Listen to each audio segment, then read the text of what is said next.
उद्या दिनांक 22 फेब्रुवारी रोजी इयत्ता 5वी आणि 8वीची शिष्यवृत्ती परीक्षा होणार आहे, बरोबर?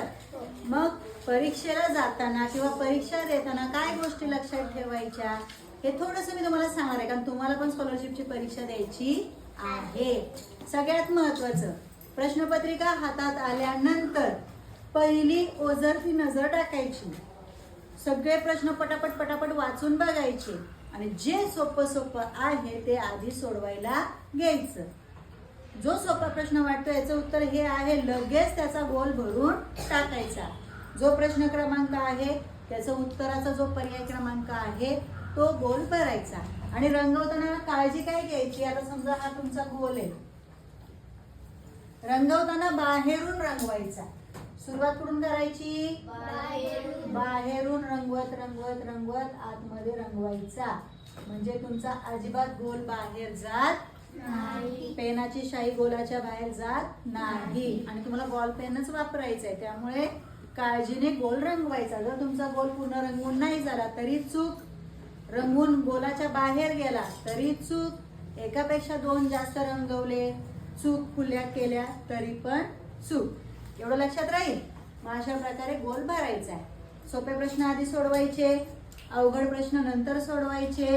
ज्या प्रश्नांविषयी तुम्हाला संदिग्धता वाटते की याचं उत्तर हे आहे का ते आहे, त्या प्रश्नांमध्ये काय करायचं, जे दोन पर्याय तुम्हाला जवळचे वाटतायत की बाबा हे पण असू शकतं ते पण असू शकतं, मग त्याच्यामध्ये थोडासा विचार करायचा. आणि जे जास्त जवळचं वाटते तुम्हाला कॉन्फिडेंटली की नाही हा हेच उत्तर येऊ शकतं, लगेच कुठलाही विचार न करता गोल रंगवून टाकायचा.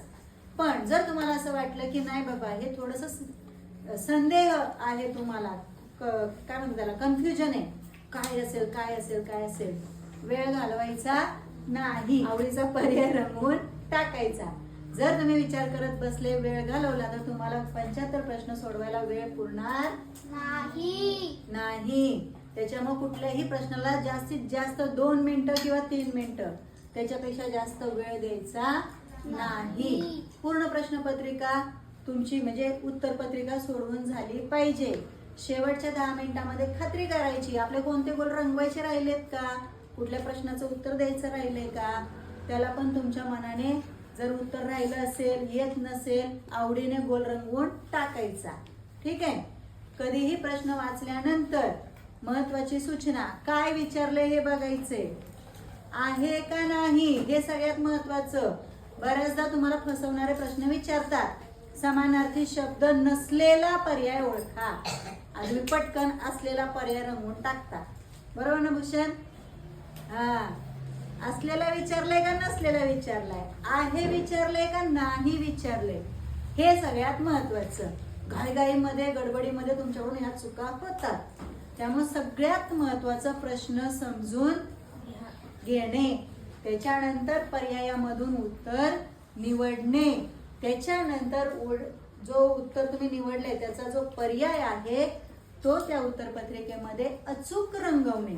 या 3 गोष्टी तुम्हाला जमल्या पाहिजे.